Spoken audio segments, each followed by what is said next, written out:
السلام علیکم ورحمۃ اللہ وبرکاتہ۔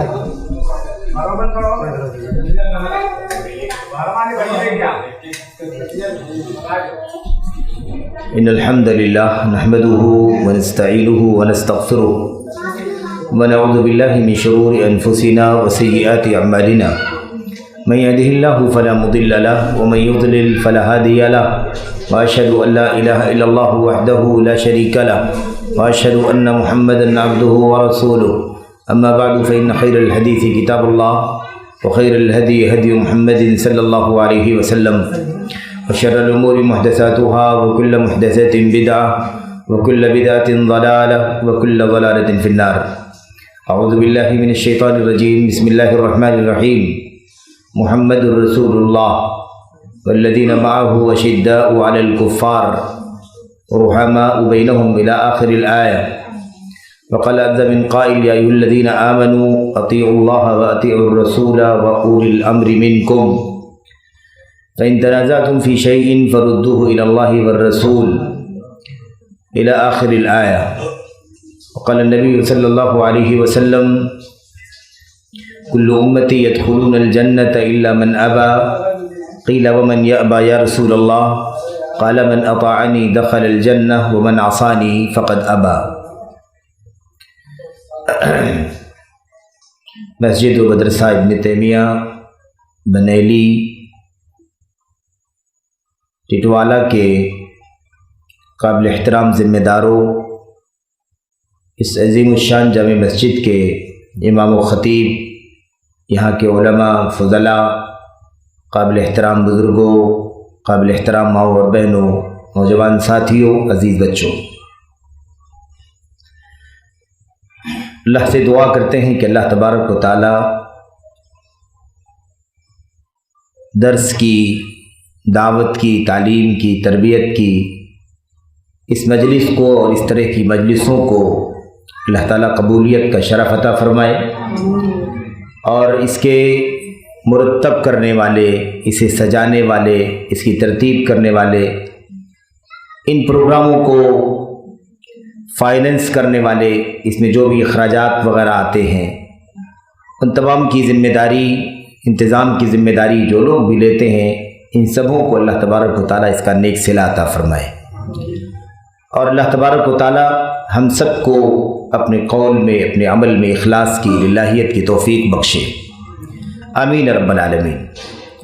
آج کا یہ جو پروگرام آپ کے یہاں منعقد ہوا ہے، اجتماع، اس اجتماع میں، اس پروگرام میں ابھی آپ نے کتاب و سنت کے دلائل سے اور امت کے سلف اہل علم اور اسی طرح سے دور حاضر کے چوٹی کے جو علماء ہیں، ان کی تصریحات کی روشنی میں توحید باری تعالیٰ اور اس کے تقاضے سے متعلق اہم اور قیمتی خطاب سنا ہے۔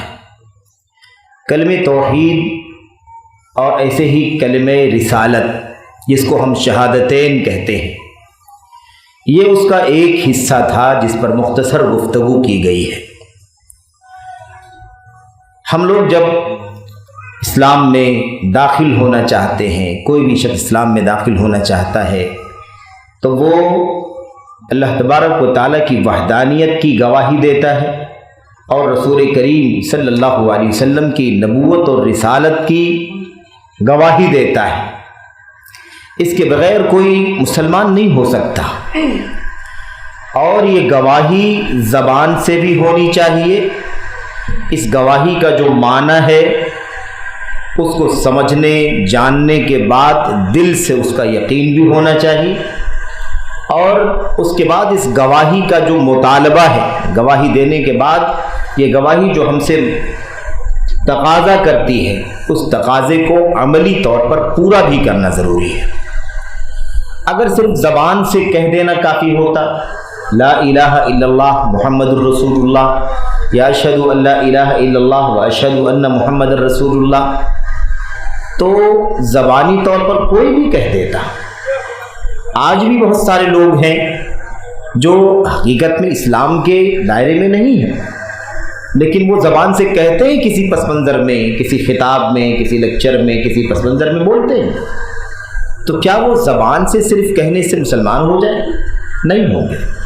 اگر زبان سے بول دینا کافی ہو جاتا تو مشرکین مکہ کے ساتھ نبی کریم صلی اللہ علیہ وسلم کو اتنی ساری جنگیں کرنے کی ضرورت پیش نہیں آتی، اتنے سارے صحابہ کو شہادت کا جام بھی نوش نہیں کرنا پڑتا، اتنی بڑی تعداد خواتین کی بیوہ نہیں ہوتی، اتنے سارے بچے یتیم نہیں بنتے، اتنا سارا مال، اتنے سارے اسباب وسائل ضائع نہیں ہوتے، آسانی سے مسئلہ حل ہو جاتا، زبان سے لوگ کہہ دے۔ لیکن یہ جو نکتہ ہے کہ شہادت اور گواہی صرف زبان سے نہیں ہوتی ہے، بلکہ وہ دل میں اس گواہی کا اور اس گواہی کے معنی کا یقین ہونا ضروری ہے، اور اس کے بعد اس گواہی کا جو تقاضا ہے اسے عملی طور پر پورا کرنا بھی ضروری ہے۔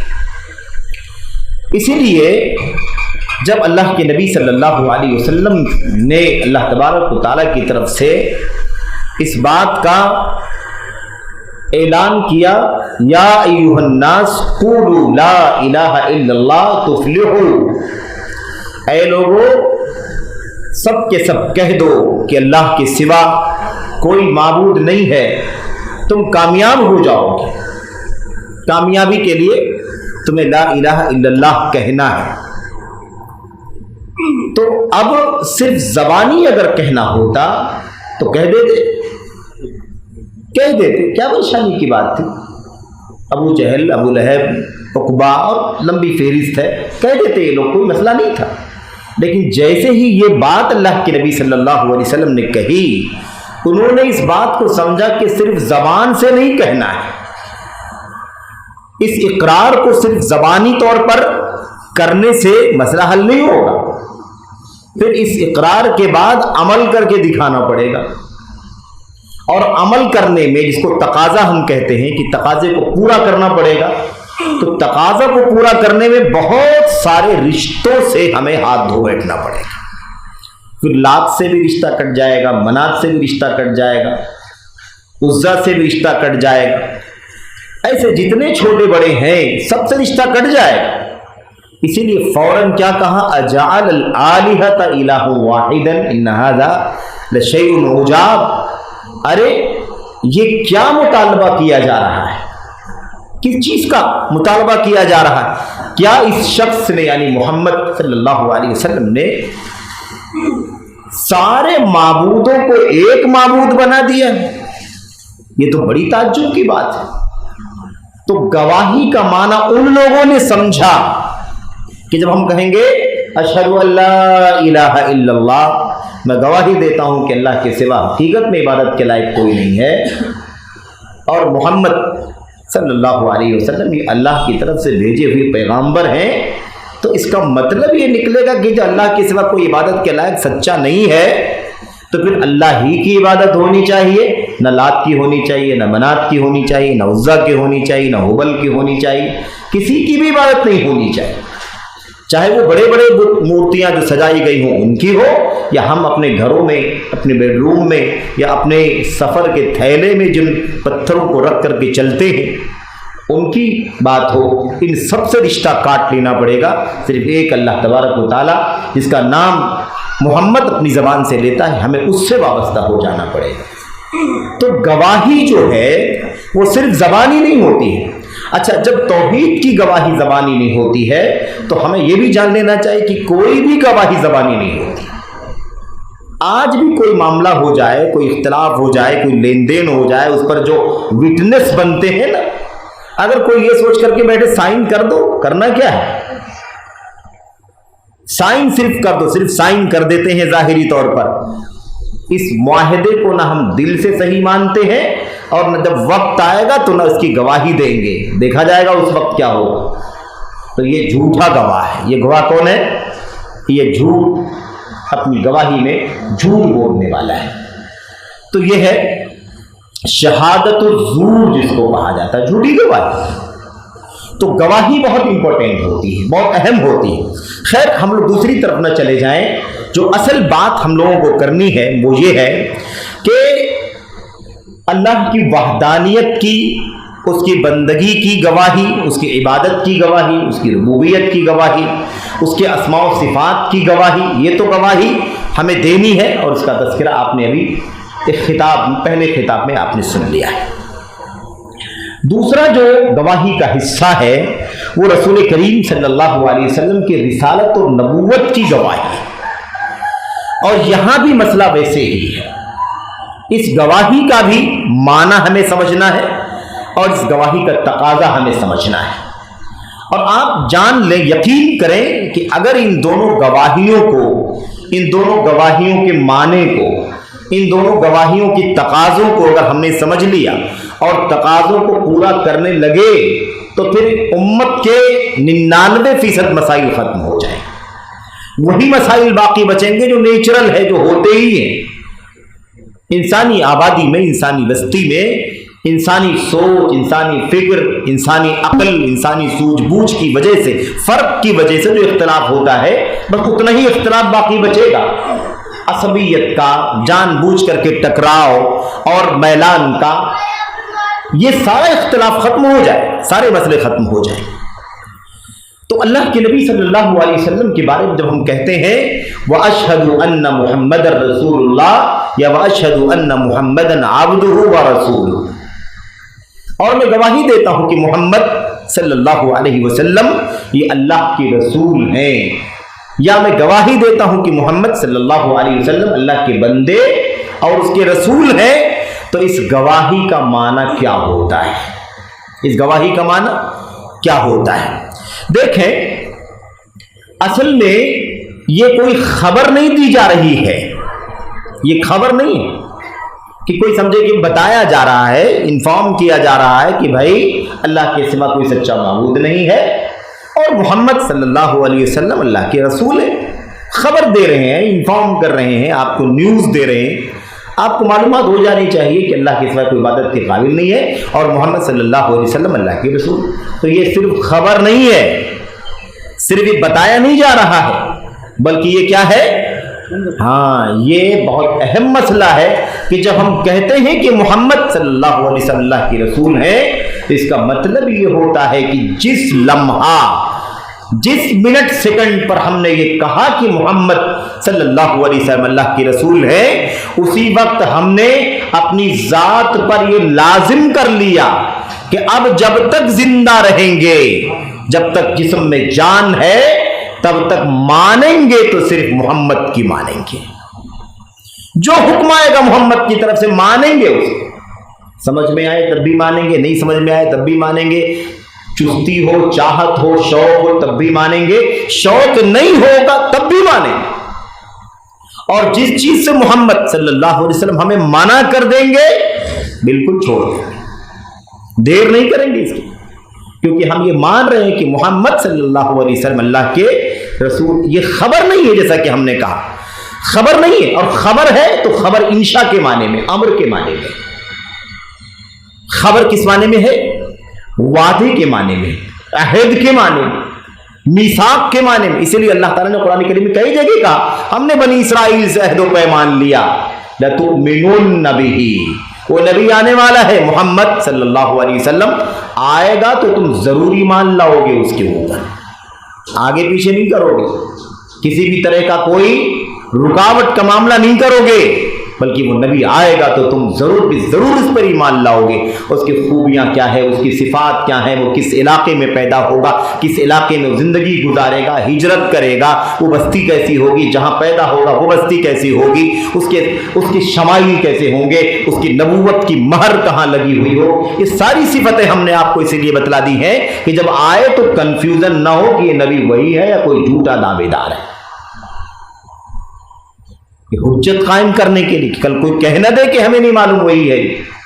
اور جب محمد صلی اللہ علیہ وسلم ہجرت کر کے مکہ سے مدینہ تشریف لائے، مکہ سے مدینہ تشریف لائے تو حضرت عبداللہ ابن السلام رضی اللہ تعالیٰ عنہ جو بعد میں اسلام لائے، اللہ کے نبی کے صحابی ہوئے، افاضل صحابہ کرام میں سے، جلیل القدر صحابہ کرام میں سے، بلند پایا صحابہ کرام میں سے ہوئے۔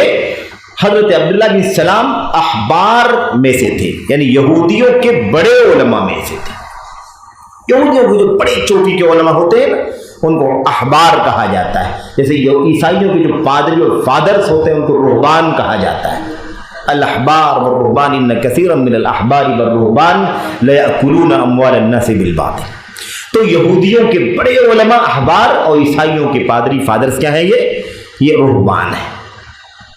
حضرت عبداللہ بن سلام چونکہ عالم تھے، یہودیوں کے بڑے عالم تھے، انہوں نے تورات کو پڑھا ہوا تھا، تورات کی ساری باتوں کو وہ جانتے تھے، اس کا علم رکھتے تھے اور متعصب نہیں تھے۔ تعصب انسان کو حق تسلیم کرنے سے روک دیتا ہے، تعصب انسان کو سچ بولنے سے روک دیتا ہے، تعصب انسان کو حق گوئی سے، حق تسلیم کرنے سے روک دیتا ہے، آڑ بن کر کے کھڑا ہو جاتا ہے۔ اس لیے حق جب آ جائے تو کسی بھی طرح کی عصبیت کی بنیاد پر حق کو تسلیم کرنے سے یا حق بولنے سے انسان کو روکنا نہیں چاہیے۔ عبداللہ بن سلام کو جیسے پتا چلا کہ محمد صلی اللہ علیہ وسلم مکہ سے ہجرت کر کے مدینہ آ چکے ہیں اور مدینے میں ایک چرچا ہو چکا ہے کہ محمد ہجرت کر کے مکہ سے مدینہ آ گئے، کہتے ان جفل الناس حولہ، جیسے ہی پہنچے لوگوں نے گھیر لیا نبی کریم صلی اللہ علیہ وسلم۔ کہتے ہیں میں بھی جب سنا کہ لوگ گھیر آ چکے ہیں اور لوگ گھیرے ہوئے ہیں، میں بھی پہنچا نبی کریم صلی اللہ علیہ وسلم کے پاس اور بھیڑ میں سر گھسا گھسا کر کے کوشش کر کے دیکھنے لگا کہاں ہے محمد صلی اللہ علیہ وسلم۔ کہتے ہیں جیسے ہی میں نے محمد صلی اللہ علیہ وسلم کے چہرے مبارک کو دیکھا، چہرہ دیکھتے ہی میں نے کہا ما ھذا الوجہ وجہ کذاب، اللہ کی قسم یہ چہرہ کسی جھوٹے نبی کا چہرہ نہیں ہو سکتا۔ جیسے میں نے پڑھا تھا تورات میں ویسے ہی یہ پیشانی دکھائی دے رہی ہے، ویسے ہی یہ مکھڑا چمک رہا ہے، یہ پیشانی روشن ہے، قد قامت، سب کچھ ویسے ہی جیسے میں نے پڑھا ہے اپنی کتاب تورات کے اندر۔ اور اس کے بعد سے ہی دھیرے دھیرے دھیرے دھیرے اسلام لانے کے لیے تڑپنے لگے اور پھر وہ وقت بھی آیا جب اسلام لے آئے۔ خیر اسلام لانے کا واقعہ سے بات کریں گے تو بات لمبی ہو جائے گی۔ تو اللہ کے نبی محمد رسول اللہ صلی اللہ علیہ وسلم اللہ کے رسول ہیں اور اس کے بندے، اللہ کے بندے اور اس کے رسول۔ یہ گواہی دراصل ہم سے اس بات کا تقاضا کرتی ہے کہ اب ہم اقرار کرنے کے بعد مانیں گے تو اسی نبی کی بات کو مانیں گے، اور جس چیز سے منع کر دے گا اسے باز آ جائیں گے۔ جو کچھ بولے گا سچ بولے گا، اس کی ہر بات کو سچ مانیں گے۔ اور اللہ تبارک و تعالی جس کی بندگی کا اقرار کلمے کے پہلے حصے میں ہم نے کیا ہے، لا الہ الا اللہ میں اقرار کیا ہے، اللہ کے سوا کوئی سچا عبادت کے قابل نہیں ہے، اس اللہ کی عبادت اس نبی کے طریقے کے مطابق کریں گے۔ یہی چار تقاضے محمد الرسول اللہ کے، یہی چار تقاضے ہیں۔ اس بات کو علماء نے اور خاص طور پر محمد بن عبد الوہاب تمیمی نجدی رحمۃ اللہ علیہ نے، جن کو بہت بدنام کیا گیا، وقت کا مجدد، اپنے دور کا مجدد، توحید و سنت کی دعوت سے پورے عرب نہیں بلکہ دنیا کے چپے چپے کو الحمدللہ روشن کر دیا، جن کے سینوں کو اللہ تعالیٰ نے توحید اور حق کے لیے کھولا، ان کی دعوت سے ان کے کلیجے ٹھنڈے ہو گئے، انہیں اپنی گمشدہ چیز مل گئی، ان شرک سے توبہ کر لیا، بت پرستی سے توبہ کر لیا، نہ جانے کیسی کیسی حرکتیں اور عادتیں تھیں ان کے یہاں، ان سب سے تائب ہو کر ایک اللہ کی عبادت کرنے والے اور ایک نبی کے امتی صحیح معنوں میں بن گئے۔ میرے بھائیو، تو اللہ نبی صلی اللہ علیہ وسلم کی رسالت کا جب ہم اقرار کرتے ہیں نا محمد اللہ کے رسول ہیں، تو یہ اقرار چار چیزوں کا اقرار ہوتا ہے۔ اس کو کیسے بیان کیا ہے؟ طاعتہ فیما امر، طاعتہ، ابھی میں وضاحت کروں گا، طاعتہ فیما امر، ہم نے کہا محمد اللہ کے رسول ہے، اس کا مطلب نمبر 1 طاعتہ فیما امر، تصدیقہ فیما اخبر، نمبر 3 الانتہاء عما نہى عنہ وزجر، اور نمبر 4 وَأَن لَا يُعْبَدَ اللَّهُ إِلَّا بِمَا شَاءَ۔ چار چیزیں اس کلمے کے دوسرے جز محمد رسول اللہ کا تقاضا ہیں۔ اسی چار باتوں کو اگر ہم نے سمجھا، امت نے سمجھا اور اس کے مطابق عمل کر لیا، سارے مسئلے ختم ہو جائیں۔ اب میں سرسری وضاحت کروں گا اور اکا دکا میں آپ کو حوالے بھی دیتے بھی جاؤں گا تاکہ بات واضح ہو جائے اور بہت لمبی بھی نہ ہو۔ دیکھیں، تقاضا محمد صلی اللہ علیہ وسلم اللہ کے رسول ہے، مطلب اب محمد جو کچھ بھی کہیں گے ہم ہر حکم میں آپ کی اطاعت و فرما برداری کریں۔ تو صرف خبر نہیں ہے، نیوز نہیں ہے کہ محمد اللہ کے رسول ہے، رسالت کا اقرار ہے، رسالت کی خبر دی جا رہی ہے۔ تو رسالت یعنی اللہ کی طرف سے پیغمبری، اللہ کی باتیں امت تک پہنچانے کا مشن اس نبی کو دیا گیا ہے۔ تو یہ نبی جو کچھ لائے گا اس کی کیا کریں گے؟ ہم مانیں گے۔ جو کچھ بھی کہے گا، جو کچھ بھی حکم دے گا اس حکم میں اس کی اطاعت کریں گے۔ یہاں ایک بات کو اچھی طرح سمجھنا ضروری ہے، وہ یہ ہے کہ وہ نبی جو کچھ بھی حکم دے گا ہم اس میں اس کی اطاعت کریں گے۔ اچھا، اس کی بات کو تو ہم ٹھکرائیں گے نہیں، لیکن کیا کسی اور کی بات بھی اگر آ جائے تو اس کی بات کو بھی مان لیں گے، اس کی بات کی بھی اطاعت کر لیں گے؟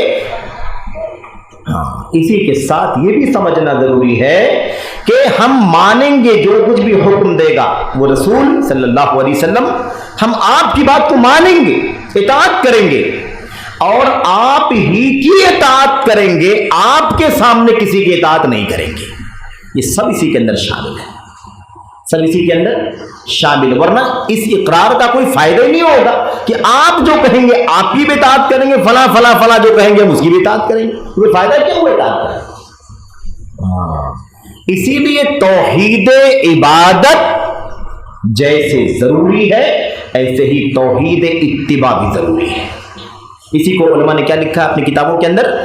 توحید الاتباع یا توحید المتابعہ، عام طور پر جو لفظ اردو میں مشہور ہے وہ اتباع کہتے ہیں، اللہ کے رسول کی اتباع۔ عربی میں جب آپ جائیں گے تو اتباع زیادہ متابعت استعمال ہوتی ہے، متابعت کا لفظ استعمال ہوتا ہے، متابعت الرسول، اللہ کے رسول کے پیچھے پیچھے چلنا۔ اتباع کا معنی بھی وہی ہے، لیکن متابعت کا لفظ عربی میں زیادہ استعمال ہوتا ہے، جبکہ دونوں الفاظ عربی کے ہیں۔ تو اللہ کے نبی صلی اللہ علیہ وسلم کی اطاعت کریں گے ان تمام چیزوں میں جس کا وہ حکم دیں گے، ہر چیز میں حکم، ہر چیز کا جو کچھ بھی آپ کہیں گے ہم مانیں گے، چوں چرا نہیں کریں گے، ایسے ویسے نہیں کریں گے، وجہ نہیں پوچھیں گے، سبب نہیں پوچھیں گے، کیوں کا سوال نہیں کریں گے، ابھی نہیں کر پائیں گے بعد میں کریں گے، ایک سیکنڈ بھی ڈیلے نہیں کریں گے۔ آمنا و صدقنا سمعنا و اطعنا، یہ اہل ایمان کا شیوہ ہے۔ سن لیا ہم نے اور سننے کے ساتھ ساتھ مان لیا، کوئی تاخیر نہیں۔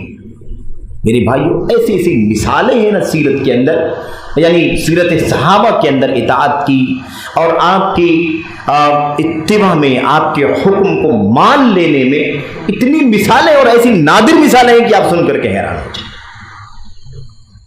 نبی کریم صلی اللہ علیہ وسلم مسجد نبوی میں خطبہ دے رہے ہیں، خطبہ ارشاد فرما رہے ہیں، اسی بیچ میں ابن مسعود رضی اللہ تعالیٰ عنہ مسجد نبوی میں داخل ہوتے ہیں۔ داخل ہوئے، آپ جانتے ہیں اللہ کے نبی صلی اللہ علیہ وسلم کا حکم ہے کہ اذا دخل احدکم المسجد فلا یجلس حتی یصلی رکعتین، جب تم میں سے کوئی آدمی مسجد میں داخل ہو تو 2 رکعت پڑھنے سے پہلے نہ بیٹھے، جس کو ہم تحیۃ المسجد کہتے ہیں۔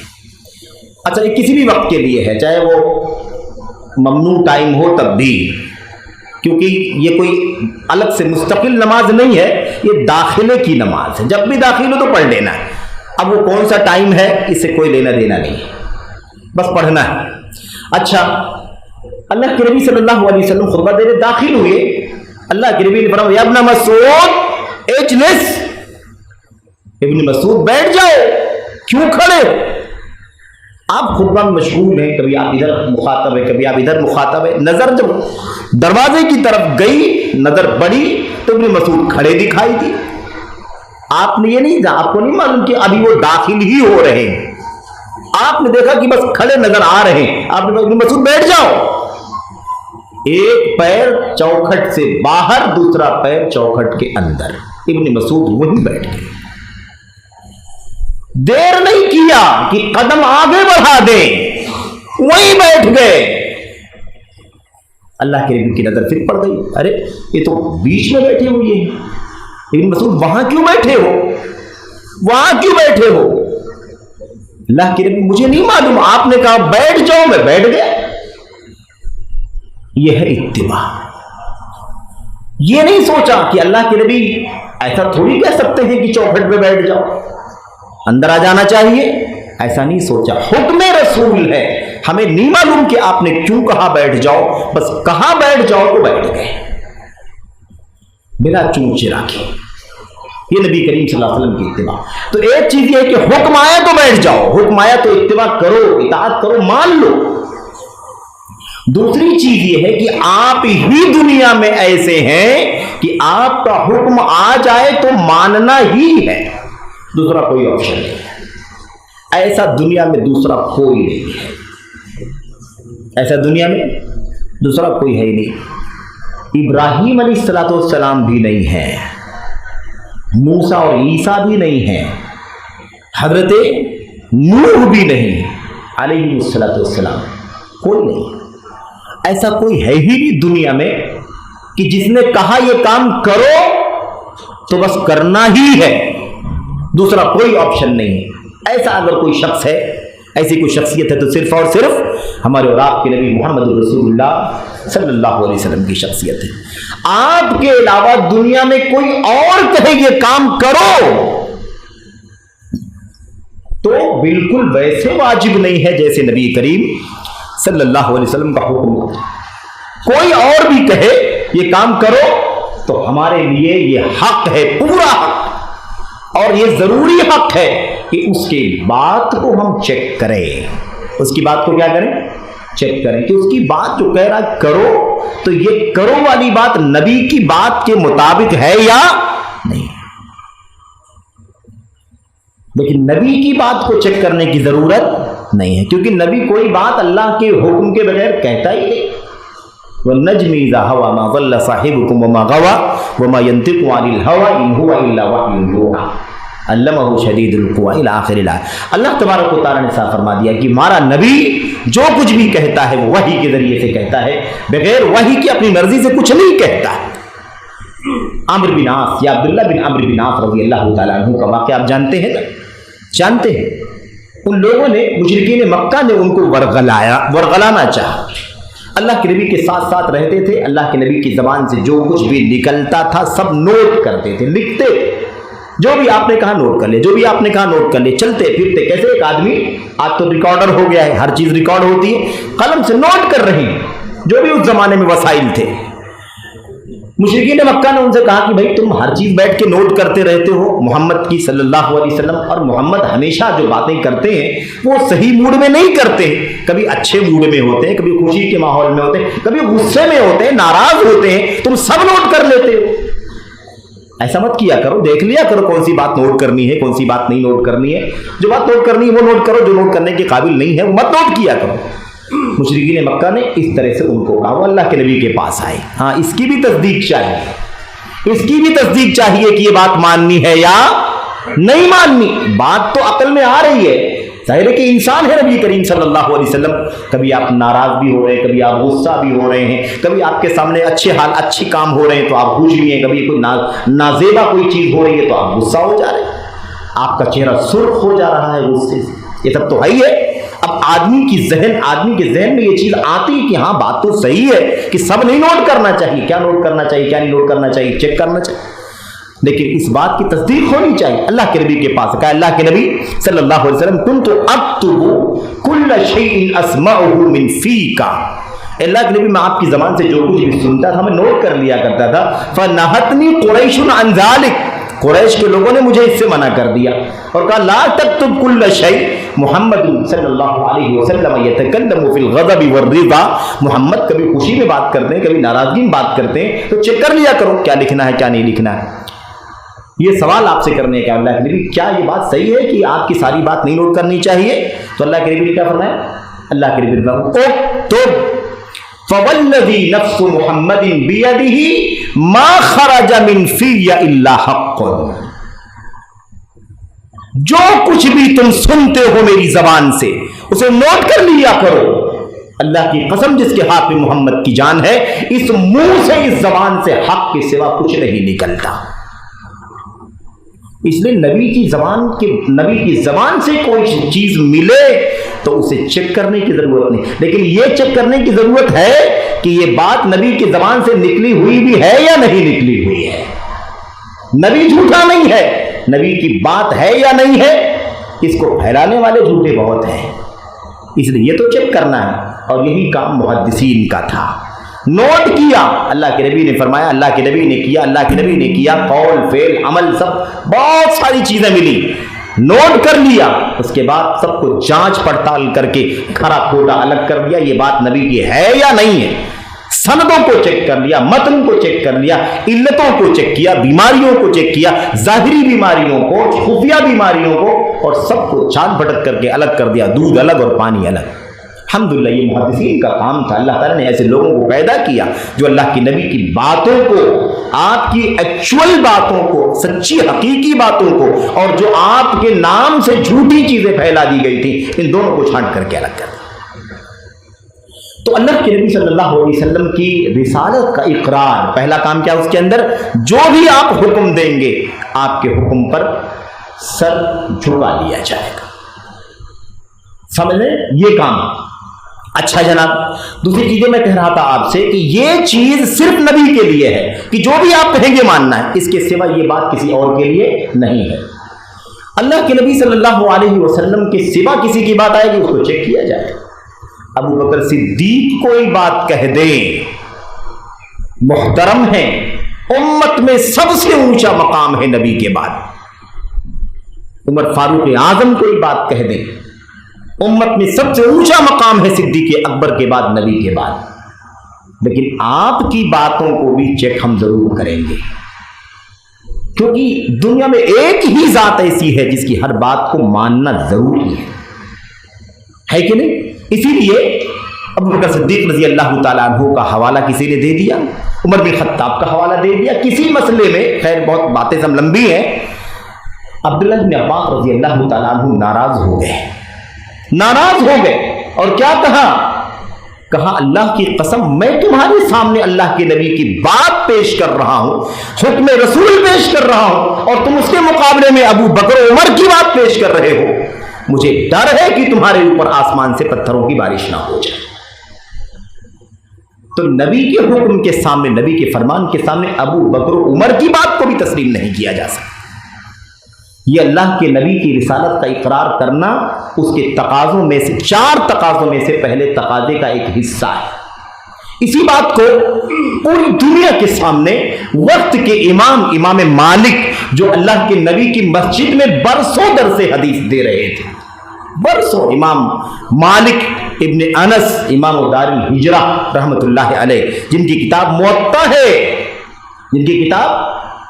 ہے، دنیا کی زندہ کتاب، امام مالک بن انس امام دار الہجرہ رحمۃ اللہ علیہ، وقت کے امام، وقت کے محدث، انہوں نے اپنے زمانے میں، اور امام مالک کے بارے میں جانتے ہیں نا، امام مالک 93 ہجری میں پیدا ہوئی ہے، 93 ہجری میں، یعنی اللہ کے نبی صلی اللہ علیہ وسلم کی وفات کے 82 سال کے بعد، 11 ہجری میں اللہ کے نبی کی وفات ہو گئی اور 93 میں پیدا ہوئی، 82 سال ہو گئے کہ نہیں ہو گئے، اور اس کے بعد 179 میں امام مالک کی وفات ہوئی۔ انہوں نے اپنے زمانے میں جب مسجد نبوی میں درس حدیث دے رہے تھے تو اللہ کے نبی صلی اللہ علیہ وسلم کی قبر کی طرف اشارہ کر کے فرمایا، اللہ کے نبی کی قبر کی طرف آپ نے اشارہ کر کے فرمایا، کل یؤخذ من قولہ ویرد الا صاحب ھذا القبر، دنیا میں ہر ایک کی بات کو لیا بھی جا سکتا ہے، چھوڑا بھی جا سکتا ہے، سوائے اس قبر والے کی بات کے۔ اس قبر والے کا حکم آ جائے کوئی آپشن نہیں ہے، اسے لینا ہی لینا ہے، ماننا ہی ماننا ہے، عمل کرنا ہی کرنا ہے۔ یہ ہے تو یہ چیز کس کے لیے ہے؟ صرف اور صرف محمد الرسول اللہ صلی اللہ علیہ وسلم کے۔ اس کا لازمی مطلب یہ نکلتا ہے کہ جب بات صرف نبی کریم صلی اللہ علیہ وسلم کی ایسی ہے جس کو ماننا واجب ہے، تو اب اگر کوئی شخص امت کا نبی کریم صلی اللہ علیہ وسلم کے علاوہ کسی کی بات کو بھی پیش کرتا ہو اور یہ سمجھتا ہو کہ اس کو ماننا چاہیے، اس کو ماننا چاہیے، بڑا سے بڑا مقام کوئی حضرت موسیٰ علیہ السلام کی کوئی بات لے آئے اور کہے وقت کے یہ بھی نبی تھے، ان کی بات کو ماننا چاہیے، عیسیٰ علیہ السلام کی بات کو ماننا چاہیے، فلاں کی بات کو ماننا چاہیے۔ کوئی ابو بکر صدیق کا نام لے ان کی بات کو ماننا چاہیے، عمر بن خطاب کا نام لے ان کی بات کو ماننا چاہیے، کوئی کہہ دے میرے بھائیوں خلفائے راشدین کی بات کو ماننا چاہیے، کوئی کہے عشرہ مبشرہ کی بات کو ماننا ضروری ہے، تو یہ بات اس کی درست ہوگی؟ نہیں درست ہوگی۔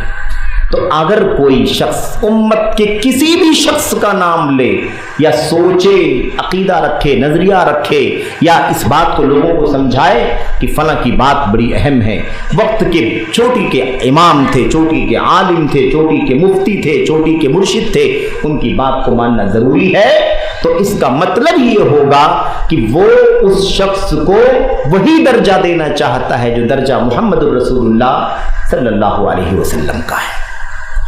اسی بات کو اس میں عبداللہ بن عباس رضی اللہ تعالیٰ عنہ نے کہہ دیا، امت کو سمجھنے کی ضرورت ہے، کہا اقول قال رسول اللہ صلی اللہ علیہ وسلم، میں کہہ رہا ہوں کہ رسول کریم صلی اللہ علیہ وسلم نے فرمایا ہے، وَتَقُولُونَ قَالَ ابو بکر وعمر، اور تم کہتے ہو کہ ابو بکر نے کہا، عمر نے کہا، ان کی مان لو۔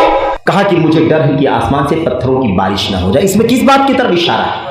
اس میں اس بات کی طرف اشارہ ہے کہ یہ تو اللہ کے عذاب کو دعوت دینا ہے۔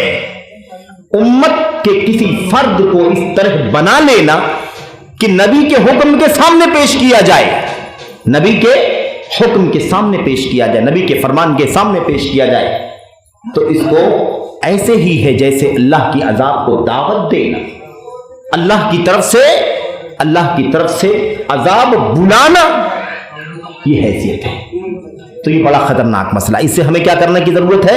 ایک دم بچنے کی ضرورت ہے، کوئی بھی ہو۔ حضرت امام مالک رحمۃ اللہ علیہ کی بات آپ نے سنی، امام شافعی رحمۃ اللہ علیہ نے ایک بڑی پیاری بات کہی تھی، اس کو بھی میں یہاں پر ذکر کر دوں اشارے کے طور پر۔ امام شافعی رحمۃ اللہ علیہ نے کہا تھا، جیسے اس لیے میں یہ بات آپ کے سامنے عرض کر رہا ہوں کہ امت میں بڑی بڑی شخصیتیں ہیں، اللہ تعالیٰ کے بڑے بڑے صالح اور نیک بندے ہیں، اس سے کہاں انکار ہے۔ اللہ کے اولیاء، اللہ کے نیک بندے، اللہ کے چہیتے، اللہ کے محبوب، اللہ کے پیارے بندوں کی کمی نہیں ہے دنیا کے اندر، اللہ ہی جانتا ہے کتنے لوگ ہیں۔ تو یہ بات کبھی نہیں آنی چاہیے کہ یہ تو اونچا مقام ہے، بڑی اونچی شخصیت ہے۔ امام شافعی کہتے ہیں اذا رأیتم الرجل، اور غور سے سنیے، اذا رأیتم الرجل یمشی علی الماء ویطیر فی الہواء فلا تغتروا به حتی تعرضوا امرہ علی الکتاب والسنہ۔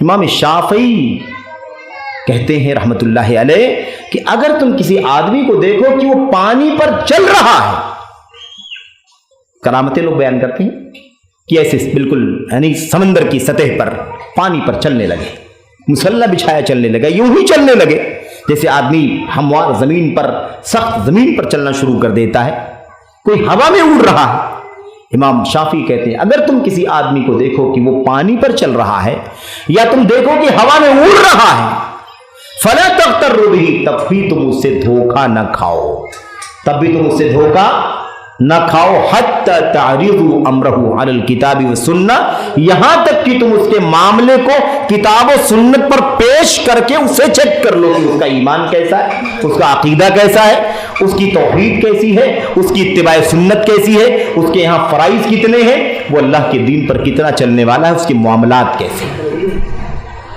تو یہ معاملہ سمجھنے کی ضرورت ہے۔ ایک بات یہ ہوگی، خیر اختصار کے ساتھ۔ دوسری بات کیا ہے؟ دوسری بات، جب ہم نے کہا محمد الرسول اللہ، محمد صلی اللہ علیہ وسلم اللہ کے رسول، اس کا مطلب کیا نکلتا ہے کہ جو بھی اللہ کے نبی کہیں گے صلی اللہ علیہ وسلم، آپ سچ کہیں گے، ہم اس کو سچ مانیں گے۔ اب یہ باتیں اللہ کے نبی کی ماضی کی ہو سکتی ہیں، پچھلے زمانے کی ہو سکتی ہیں، ایسا ایسا ہوا ہے، ایسا ایسا ہوا ہے کہ نہیں؟ بنی اسرائیل میں ایک آدمی ایسا تھا، بنی اسرائیل میں ایسا واقعہ پیش آیا، چاہے ماضی کی چیز ہو یا مستقبل کی چیز ہو۔ عیسیٰ علیہ السلام تشریف لائیں گے، دمشق کی مسجد کے مشرقی مینارے پر آپ نزول فرمائیں گے، مثال کے طور پر دجال کا مسئلہ ہے، یاجوج کا مسئلہ ہے، فلاں فلاں سارے مسائل ہیں، قرب قیامت کے واقعات ہیں، ایک زمانہ ایسا آئے گا میری امت میں، ایسا ایسا ہوگا، ایسا ایسا ہوگا، زناکاری پھیل جائے گی، بدکاری پھیل جائے وغیرہ، جو بھی آپ نے مستقبل کے بارے میں خبر دی، فیوچر کے بارے میں، یا آپ نے حال یعنی اسی وقت جب آپ موجود تھے اس وقت کے بارے میں آپ نے کوئی خبر دی، سامنے کوئی معاملہ نہیں تھا لیکن آپ نے خبر دی کہ ایسا ہوگا، ایسا ہوگا، کوئی بھی خبر آپ نے ماضی کی، مستقبل کی، حال کی کوئی بھی خبر آپ نے دی ہو، اس خبر میں آپ کی تصدیق کرنا، آپ کو سچ ماننا ضروری ہے۔ یہ اسی کلمے کا تقاضا ہے۔ ہم نے کہا محمد اللہ کے رسول ہیں، اس کا مطلب جو بھی آپ کہیں گے آپ کو سچ ماننا ہے، ہر خبر میں آپ کو سچ ماننا ہے۔ اور اس حوالے سے بہت ساری باتیں ہیں، ایک واقعے کی طرف اشارہ کرتا ہوں میں آپ کو تاکہ بات سمجھ میں آ جائے۔ اللہ کے نبی صلی اللہ علیہ وسلم، واقعہ مسند احمد بن حنبل وغیرہ کے اندر موجود اور صحیح روایت ہے، ایک شخص نبی کریم صلی اللہ علیہ وسلم نے گھوڑے کا سودا کر لیا، گھوڑے کا سودا کر لیا، سودا کر لیا، پیمنٹ نہیں کیا، مطلب ابھی اس کی ادائیگی نہیں کی پیسے کی، جتنے بھی سودا ہوا تھا۔ آپ نے فرمایا یہ گھوڑا میں نے لے لیا ہے اور یہ میرا گھر ہے قریب میں، اور میں چلتا ہوں تیزی کے ساتھ، تم بھی دھیرے دھیرے آؤ، اور میں گھر سے پیسے لے کر کے تم کو دے دیتا ہوں، ادا کر دیتا ہوں۔ اب اللہ کے نبی تیزی کے ساتھ آگے آگے جا رہے ہیں، وہ آدمی دھیرے دھیرے گھوڑا نکیل پکڑے ہوئے پیچھے پیچھے چل رہا ہے۔ اتنے میں راستے میں اس شخص کو دوسرا خریدار مل گیا۔ اس نے کہا بھائی گھوڑا کتنے میں بیچ رہے ہو؟ اس نے جس قیمت میں اللہ کے نبی کو بیچا تھا اس سے زیادہ قیمت بتا دیا۔ 300 دینار میں اگر بیچا تو کہا 600 دینار کی۔ اس کو لگا کہ گھوڑا اچھا ہے، 600 روپے میں بھی، 600 دینار میں بھی یہ گھوڑا سستا ہے، اچھا ہے۔ اس نے کہا ٹھیک ہے، یہ 600 دینار تم لے لو، گھوڑا مجھے دے دو۔ اب اس آدمی کو لالچ آ گئی، لالچ آ گئی، اور اس امت کا فتنہ مال ہے۔ اللہ کے نبی نے فرمایا کہ امت کا فتنہ مال ہے، لالچ میں آ گیا۔ اب معاہدہ ہے، زبان ہے، سچائی ہے، لین دین ہے، اور خرید بیچنے کے بعد اختیار کا مسئلہ ہے، کہاں تک اختیار ہوتا ہے نہیں ہوتا ہے کہ نہیں؟ معاملہ چل ہی رہا ہے، ابھی ایک معاہدہ چل رہا ہے، معاملہ لین دین کا فائنل ہونے سے پہلے چاہے وہ ہو جائے یا کینسل ہو جائے تبھی جا کر کوئی بات کر سکتے ہیں۔ سب کو ایک کنارے کر دیا، مال کی لالچ میں اس نے کیا کر دیا؟ سودا کر دیا۔ سودا کرنے کے بعد وہیں سے آواز لگانے لگا، او سنو محمد، میں نے گھوڑا بیچ دیا ہے۔ اللہ کے نبی صلی اللہ علیہ وسلم نے سنا نہیں، آپ اندر تشریف لے گئے، آپ نے پیسے نکالے اور آپ پیسے لے کر کے گھوڑے والے کے پاس پہنچ گئے۔ یہ لو بھائی اپنے پیسے لے لو۔ ابھی وہ اس آدمی سے بات چیت ہی کر رہا تھا، پیسے کا لین دین کر رہا تھا دوسرے والے سے۔ اللہ کے نبی نے پیسہ دینا شروع کر دیا۔ یہ لو، اس نے کہا کہ آپ کون ہیں؟ ابھی میں سودا میں نے کیا، پیسے لانے کے لیے گیا تھا، تم سے کہہ کر کے گیا، کہا میں نہیں جانتا تمہیں کون ہو، تم نے سودا تو کیا نہیں ہم سے۔ اللہ کے نبی نے فرمایا عجیب بات ہے، ابھی آدمی سے میں نے سودا کیا ہے اور یہ شخص سراسر جھوٹ بولتا ہے، اور دیکھا آپ نے کہ کوئی آدمی آ گیا ہے اور خرید رہا ہے، زیادہ قیمت دے دیا ہوگا۔ اس آدمی نے اس طرح سے معاہدے کو بلا بات چیت کیے توڑ دیا، زیادہ بات چیت ہوئی۔ اللہ کے نبی صلی اللہ علیہ وسلم سے اس شخص نے کہا اچھا ٹھیک ہے، آپ نہیں مان رہے ہیں تو کوئی گواہ پیش کر دیجیے، کوئی گواہی پیش کر دیجیے، گواہی۔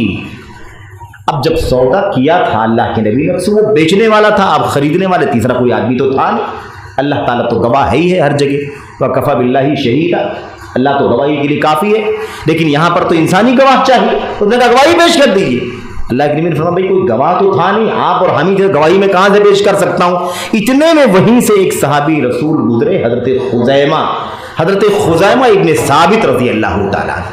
انہوں نے دیکھا کہ آپس میں تو میں ہو رہی بات چیت چل رہی ہے کچھ، اور وہ انہوں نے چند جملے سنے، سمجھ میں آ گیا کہ معاملہ کیا ہے، کس طرح کا جھگڑا ہے اور کیا بات چل رہی ہے۔ اس نے سنا کہ وہ آدمی کہہ رہا ہے اگر آپ سچے ہیں اپنی بات میں تو کوئی گواہ پیش کر دیجئے کہ آپ نے مجھ سے گھوڑے کا سودا کیا ہے۔ میرے بھائیوں، خزیمہ بن ثابت فوراً آگے بڑھے، انہوں نے کہا میں گواہی دیتا ہوں کہ محمد صلی اللہ علیہ وسلم نے تم سے گھوڑے کا سودا کیا ہے۔ اللہ کے نبی صلی اللہ علیہ وسلم نے اب اس آدمی کو چھوڑ کر کے خزیمہ کی طرف توجہ فرمائی، اور آپ نے فرمایا خزیمہ تم تو تھے ہی نہیں، تم کیسے گواہی دیتے ہو کہ میں نے گھوڑا خریدا اس آدمی سے؟ گواہی نہیں دے سکتے تو، کیونکہ تم تھے نہیں۔ گواہی دینے کے لیے ضروری کہ آدمی معاملے کے وقت موجود ہو، تم تو تھے ہی نہیں، گواہی کیسے دے سکتے ہو؟ خزیمہ بن ثابت نے کہا اللہ کی قسم، اے اللہ کی نبی، میں آپ کو آسمان سے دینے والی خبر میں سچا مانتا ہوں کہ جو آپ آسمان سے کہتے ہیں کہ آج وحی آئی ہے، اللہ کا کلام آیا ہے، یہ آیت اتری ہے، اللہ نے یہ فرمایا ہے، اللہ نے یہ حکم اتارا، میں آپ کو آسمان سے آنے والی خبر میں سچا مانتا ہوں، آپ اس میں جھوٹے نہیں ہیں، تو آپ 200-300 روپے کے گھوڑے میں جھوٹ کیسے بول سکتے ہیں؟ میں گواہی دیتا ہوں کہ آپ سچے ہیں، یہ آدمی جھوٹ بولتا ہے۔ دیکھا آپ نے، اللہ کے نبی علیہ السلام نے جو کچھ بھی کہہ دیا ہے آپ کی بات سچی ہے، یہ صحابہ کا ایمان تھا۔ اور اسی دن سے فجعل شہادتہ شہادت رجلین، اسی دن سے اللہ کے نبی صلی اللہ علیہ وسلم نے حضرت خزیمہ بن ثابت کی گواہی کو 2 آدمی کی گواہی کے برابر قرار دیا۔ کسی بھی مسئلے میں 2 گواہ لگیں گے اور خزیمہ اگر ہوں گے تو اکیلے آدمی کی گواہی 2 آدمی کے برابر ہوگی۔ اتنا ہی ایمان کہ نبی جو کہتا ہے وہ سچ کہتا ہے۔ آپ نے بتایا کہ میں نے گھوڑا خریدا ہے تو آپ سچے ہیں، بس میں تھا یا نہیں تھا اس سے کوئی مطلب نہیں، تو آپ کی بات کو سچ ماننا ضروری ہے میرے بھائی۔ اور اس کی بہت ساری مثالیں ہیں، بات لمبی ہو جائے گی۔ معراج کا واقعہ پیش آیا، راتوں رات بیت المقدس، مسجد حرام سے بیت المقدس تک، بیت المقدس سے لے کر کے 7 آسمانوں کی سیر کر کے وہاں، اور پھر واپس فجر کی نماز سے پہلے اللہ کے نبی مکہ میں پہنچ گئے۔ خبر پھیل گئی صبح، ارے روز تو نئی خبر محمد کے بارے میں ملتی تھی، ایسی باتیں ویسی باتیں کرتا تھا، آج تو بڑی عجیب و غریب بات یہ کر رہا ہے، یہ کہہ رہا ہے کہ رات میں مسجد حرام سے نکلا، مکہ سے فلسطین پہنچا، فلسطین سے 7 آسمانوں کی سیر کر کے پھر راتوں رات یہاں پہنچ گیا۔ اس سے بڑا جھوٹ کیا ہو سکتا ہے؟ اس سے بڑا جھوٹ کیا ہو سکتا ہے؟ وہاں تانے تشنی، ہنسی مذاق، کھلی بلی اڑائی گئی، اور اس کے بعد آپ کے سب سے جگری ساتھی ابو بکر صدیق کے پاس بھی یہ مشرکین مکہ پہنچے۔ ارے ابو بکر سنو، تمہارا ساتھی روز نئی عجیب و غریب بات تو کہتا ہی تھا، آج تو بڑی عجیب و غریب بات کہہ رہا ہے جو سن بھی نہیں سکتے، سمجھ بھی نہیں سکتے، مان بھی نہیں سکتے ایسی کوئی بات۔ کہا کیا بات ہے؟ اللہ کے نبی علیہ السلام کا معجزہ ہے، ابو بکر کو بھی نہیں معلوم کہ کیا ہوا رات، نہیں معلوم کسی کو، وہ اللہ تبارک و تعالی جبریل امین علیہ السلام کے ذریعے سے پورا سفر ہوا ہے، تیسرا کوئی نہیں، چوتھا کوئی نہیں جانتا کہ معاملہ کیا ہے۔ کہا اچھا کیا معاملہ ہے؟ بڑے تعجب کی بات کرو، کیا معاملہ؟ کہا وہ اس طرح کہتا ہے کہ راتوں رات یہاں سے فلسطین اور 7 آسمان کی سیر کر کے فجر کی نماز سے پہلے واپس آ گیا۔ کہا بالکل صحیح کہتا ہے، سچ کہتا ہے، اگر میرے ساتھی محمد نے یہ بات کہی ہے تو بالکل سچ کہی ہے، اور واقعی یہ معاملہ ایسے ہی ہوا ہے۔ اسی دن سے ابو بکر کے نام کے ساتھ صدیق کا لقب جڑ گیا۔ بات اللہ کی آئے، نبی کی فرمان کی آئے، ابو بکر آنکھ بند کر کے اس کو سچ ماننے والوں میں شامل ہو گیا۔ یہ ہے تو میرے بھائیوں، من النبیین والصدیقین والشہداء والصالحین وحسن اولئک رفیقا۔ اسی لیے صدیقین کا مقام اتنا اونچا ہے کہ نبیوں کے بعد رکھا گیا، نبیوں کے بعد ان کا مقام ہے۔ میرے بھائیوں خیر، تو دوسری چیز کیا ہو گئی؟ رسالت کے اقرار کے تقاضے میں ایک تو ہر چیز جو بھی آپ کا حکم آئے گا مانیں گے، دوسری چیز جو بات بھی آپ کہیں گے آپ کو آپ کی بات میں سچا تسلیم کیا جائے گا، آپ جھوٹ نہیں بول سکتے۔ نمبر 3، جس چیز سے بھی اللہ کے نبی منع کر دیں گے اس سے ہم باز آ جائیں گے۔ کیوں منع کر رہے ہیں؟ اس کے پیچھے کیا راز ہے؟ اس میں کیا حکمت ہے؟ اس سے کیا فائدہ ملے؟ یہ سب تکلفات کی کوئی بات نہیں کریں گے ہم، بس نبی نے کہا نہیں کرنا ہے تو بس نہیں کرنا ہے۔ یہ ہے لا الہ الا اللہ کے بعد محمد الرسول اللہ کے اقرار کا تقاضا۔ ہم نے کہا محمد صلی اللہ علیہ وسلم اللہ کی رسول ہے، اس کا مطلب یہ بھی ہے کہ اب نبی کی طرف سے جس چیز کو منع کر دیا جائے گا ہم فوراً اس چیز کو چھوڑ دیں گے۔ وما آتاکم الرسول فخذوہ وما نہاکم عنہ فانتہوا، جو کچھ رسول تمہیں دے لے لو، اور جس چیز سے روک دیں باز آ جاؤ۔ اذا امرتکم بامر فاتوا منہ ما استطعتم وما نہیتکم عنہ من شیء فانتہوا یا فاجتنبوا ما استطعتم، جس چیز کا میں تمہیں حکم دوں آخری دم تک جتنی تمہیں طاقت ہو اس پر عمل کرو، اس کو بجا لاؤ، اور جس چیز سے منع کر دو آخری دم تک جتنی تمہیں طاقت ہو اس سے باز رہو۔ یہ نبی کریم صلی اللہ علیہ وسلم کا حکم ہے، آپ کا فرمان ہے، اور یہ کلمہ توحید اور کلمہ رسالت کا جو شہادتین کا جو کلمہ ہے اس کی تقاضوں میں سے ایک تقاضا ہے۔ اسی لیے نبی کریم صلی اللہ علیہ وسلم کے صحابہ آپ کے حکم کا انتظار بھی نہیں کرتے تھے، آپ کی نگاہوں کو دیکھتے تھے، آپ کے کردار کو دیکھتے تھے۔ آج آپ کیا کر رہے ہیں، کرنا شروع کر دیا، اور کل آپ نے وہ کام چھوڑ دیا تو صحابہ نے نہیں چھوڑ دیا۔ یہ نہیں دیکھا کہ بھئی آپ نے چھوڑا ہے تو ہمیں بھی چھوڑنا چاہیے یا نہیں چھوڑنا چاہیے۔ بھئی آپ یہ بھی سوچ سکتے ہیں، ہمیں بھی سوچ سکتے ہیں، بھئی آپ نے چھوڑ دیا، کوئی بات ہوگی آپ نے چھوڑ دیا، ہمیں تھوڑی چھوڑنے کے لیے کہا ہے، ہمیں تھوڑی منع کیا کہ یہ کام نہیں کر سکتے۔ نہیں، صحابہ اس کا انتظار نہیں کرتے تھے، آپ نے کیا تو وہ کرنا شروع کر دیے، آپ نے خود وہ کام چھوڑ دیا تو صحابہ نے آپ کو دیکھتے ہی چھوڑ دیا۔ آپ نے انگوٹھی پہن لی، صحابہ کی انگلیوں میں دوسرے دن انگوٹھی دکھائی دینے لگی۔ کیوں انگوٹھی پہنی تم نے؟ اللہ کے نبی آپ نے پہن لی تو ہم نے بھی پہن لی، ہمیں کیا معلوم آپ نے کیوں پہنی تھی، ہم نے دیکھا کہ آپ نے انگوٹھی پہنی تو ہم نے بھی پہن لی۔ اچھا، کچھ دن گزرے نبی کریم صلی اللہ علیہ وسلم کی انگلی سے انگوٹھی سونے کی تھی، وہ غائب ہو گئی، نہیں انگوٹھی، کیونکہ سونا شروع میں جائز تھا سب کے لیے، مرد اور سب کے لیے حلال تھا، بعد میں مردوں کے لیے سونا حرام کر دیا گیا۔ آپ نے اس سونے کی انگوٹھی کو نکال پھینکا، سارے صحابہ کرام نے اپنے انگلیوں سے انگوٹھی کو نکال کر کے پھینک دیا۔ ساتھیوں، میں نے انگوٹھی نکال دی، تم نے کیوں نکال دی؟ ہمیں نہیں معلوم اللہ کے نبی، آپ نے پہنا تو ہم نے پہن لیا تھا، اور آپ نے نکال دیا تو ہم نے بھی نکال دیا۔ ہمیں نہیں معلوم کہ آپ نے کیوں پہنا تھا، ہمیں نہیں معلوم کہ آپ نے کیوں نکالا۔ اور یہ تو جانے دو میرے بھائی، نبی کریم صلی اللہ علیہ وسلم نے نماز کی حالت میں جوتے کے ساتھ نماز پڑھتے تھے، جوتے کے ساتھ نماز پڑھ رہے تھے، جوتے کے ساتھ نماز پڑھ رہے تھے۔ نماز کی حالت میں جبریل امین علیہ الصلوۃ والسلام نے اللہ کے نبی کو بتلایا، اللہ کے نبی آپ کے جوتے میں ناپاکی لگی ہوئی ہے، گندگی لگی ہوئی ہے۔ آپ آگے تھے، امامت کے مصلی پر موجود تھے، آپ نے وہیں بیٹھے بیٹھے اپنے جوتے کو پیر سے نکالا اور نکال کر کے نماز کی درمیانی باہر پھینک دیا۔ اللہ کے نبی نے اپنے جوتا نکال کر کے پھینکا، صحابہ کرام کی نظر پڑی، پہلی صف والوں نے دیکھا، ان لوگوں نے اپنے جوتے نکال کر کے باہر پھینکنا شروع کر دیا، دوسری صف والوں نے، تیسری، سب لوگوں نے اپنے جوتے نکال کر کے پھینک دیے۔ نماز ختم ہوئی، سارے جوتے ادھر ادھر پڑے ہوئے۔ اللہ کے نبی نے پوچھا، ساتھیوں میں نے جو جوتا نکالا تھا اس لیے نکالا تھا کہ میرے جوتے میں گندگی لگی تھی، مجھے نہیں معلوم تھا کہ ناپاکی لگی ہوئی ہے، جبریل نے مجھے بتایا کہ ناپاک ہے جوتا، نکال کے پھینک دیجئے، تو میں نے تو نکال کے پھینک دیا، تم لوگوں نے کیوں نکال دیا؟ تم لوگوں نے کیوں نکالا؟ تمہارے پیروں میں تمہارے جوتے میں گندگی لگی ہے؟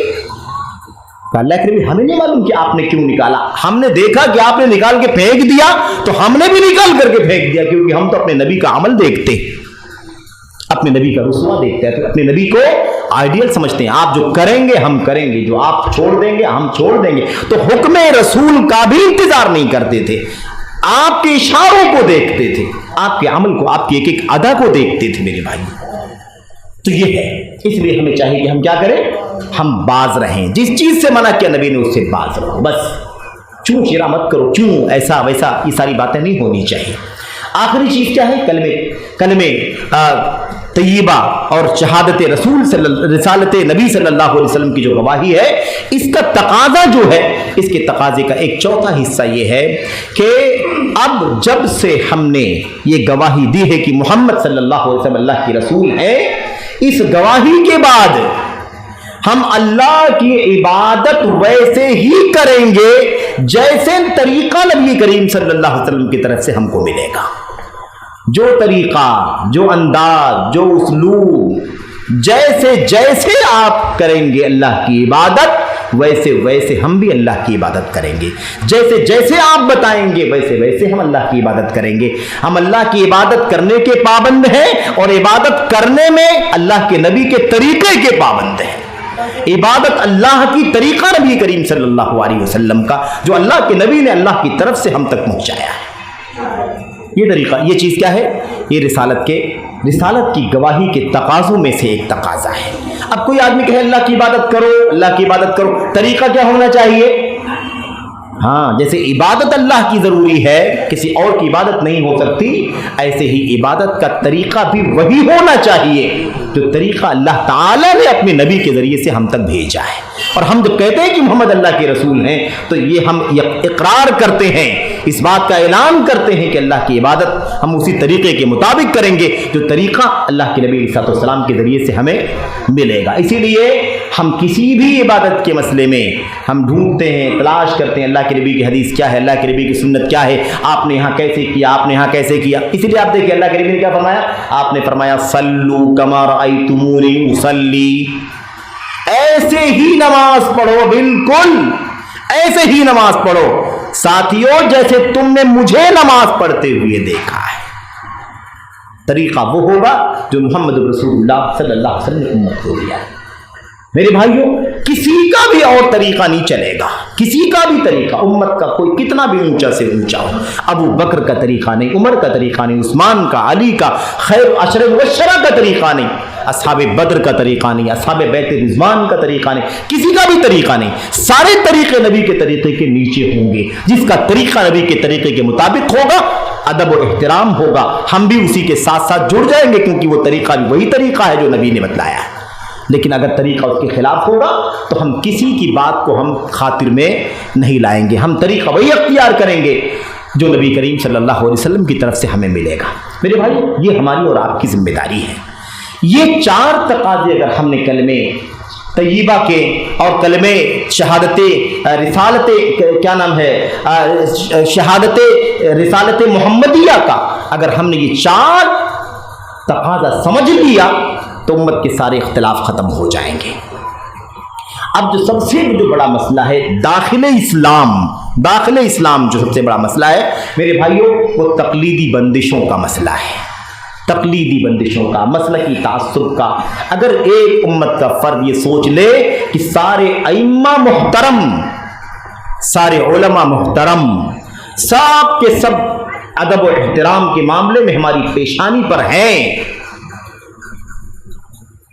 لیکن ہم کسی کی بات کو نبی کی بات کے مقابلے میں تسلیم کرنے کو تیار نہیں ہیں، سارے مسئلے ختم ہو جائیں۔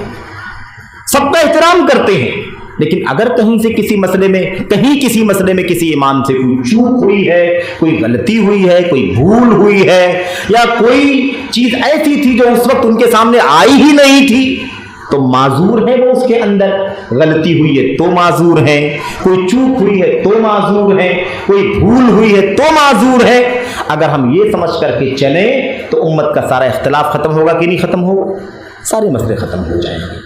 تعصب صرف محمد الرسول اللہ صلی اللہ علیہ وسلم کے، اور کسی کے لیے کوئی عصبیت نہیں جائز ہے۔ عصبیت صرف نبی کریم صلی اللہ علیہ وسلم کے لیے، کہ ہم مانیں گے تو انہی کی مانیں گے۔ بھکتی، یہ جملہ شاید، یہ لفظ شاید نہ مناسب ہو یہاں پر، لیکن سمجھنے کے لیے صرف بول رہا ہوں، کیونکہ بھکتی غلط معنی میں استعمال ہو رہی ہے، لیکن میں کہنا چاہتا ہوں کہ صرف اور صرف حکم رسول کا گرویدہ، حکم رسول کے پیچھے چلنے والا، بس اور کچھ نہیں چاہیے۔ جو بھی نبی نے کہا وہی ہمارا طریقہ ہے، جس چیز سے نبی نے منع کر دیا منع، جو بھی نبی نے کہہ دیا سچ ہے، جو بھی طریقہ نبی کا ہوگا اسی کے مطابق زندگی گزاریں گے۔ تو اللہ سے دعا کرتے ہیں کہ اللہ تبارک و تعالی ہمیں اور آپ کو کلمہ طیبہ لا الہ الا اللہ کے تقاضے کو اور ایسے ہی محمد الرسول اللہ صلی اللہ علیہ وسلم کے تقاضے کو سمجھنے کی توفیق عطا فرمائے، اور اس کے مطابق اللہ تعالی ہم سب کو عمل کی توفیق بخشے۔ اللہ تبارک و تعالی ہمیں اور آپ کو حق کے لیے تعصب کرنے کی توفیق عطا فرمائے، حق کے لیے اللہ تبارک و تعالی ہمیں جرأت، جسارت اور ہمت عطا فرمائے کہ حق تسلیم کریں، حق بولیں، حق مانیں، اور حق کی دعوت کے لیے پوری حکمت کے ساتھ، پوری ذمہ داری کے ساتھ، پوری سنجیدگی کے ساتھ، پوری نرمی کے ساتھ، پوری متانت کے ساتھ ہم آگے بڑھیں، اور اس مشن کو آگے بڑھنے والوں، اس مشن کو جو آگے بڑھانے والے لوگ ہیں ان کا سپورٹ کریں، ان کی مدد کریں اور ان کی حوصلہ افزائی کریں۔ اس طریقے سے اللہ تبارک و تعالیٰ کا یہ دین صحیح معنوں میں اور صحیح شکل میں ویسے ہی امت تک پہنچے گا جیسے اللہ کے نبی صلی اللہ علیہ وسلم کے زمانے میں پہنچا، صحابہ میں، تابعین میں، تابعین میں آپ کو کوئی ایسا اختلاف نہیں دکھائی دے گا جس اختلاف کی بنیاد پر پارٹی بندی ہو گئی ہو، دھڑ بندی ہو گئی ہو، ٹکڑا ہو گیا ہو، یہ صدیقی فرقہ بن جائے یا عمری فرقہ بن جائے، عثمانی بن جائے یا علوی بن جائے، ایسا آپ کو کہیں بھی نہیں ملے گا۔ کیوں نہیں ملے گا؟ کیونکہ سب کی نظر محمد الرسول اللہ صلی اللہ علیہ وسلم پر تھی، بس اور کوئی وجہ نہیں تھی۔ محور ایک، قطب ایک، اسی پر چلنا ہے، بس سب اسی قطب پر آ جائے، سارا مسئلہ ختم ہو جائے گا۔ اور یہی آج بھی امت کے اتحاد کا سب سے بنیادی راستہ ہے۔ اتحاد چاہتی ہے امت تو امت اتحاد کے راستے پر آ جائے۔ اتحاد کا راستہ نبی کی سنت کا راستہ ہے، اور نجات کا راستہ بھی نبی کی سنت ہے۔ سنت رسول صلی اللہ علیہ وسلم اسی کا نام ہے۔ جو کہے وہ کرو، جس سے مانے منع کرے اس سے باز آ جاؤ، جو کہے اسے سچ مانو، اور طریقے نبی کے مطابق عبادت و بندگی کرو، اسی کا نام سنت ہے۔ سنت نجات کی کشتی ہے، سنت نجات کی کشتی ہے۔ جو سنت پر سوار ہو گیا وہ نجات پا گیا، جو سنت کی کشتی پر سوار نہیں ہوا وہ نجات کی کشتی سے باہر ہے، اور وہ کبھی نجات نہیں پا سکتا ہے۔ اللہ سے دعا کرتے ہیں کہ اللہ تبارک و تعالی ہمیں توحید و سنت کے تقاضوں کو سمجھنے کی توفیق عطا فرمائے۔ آمین رب العالمین۔ صلی اللہ وسلم وبارک علی نبینا محمد وعلی آلہ وصحبہ اجمعین۔ السلام علیکم ورحمۃ اللہ وبرکاتہ۔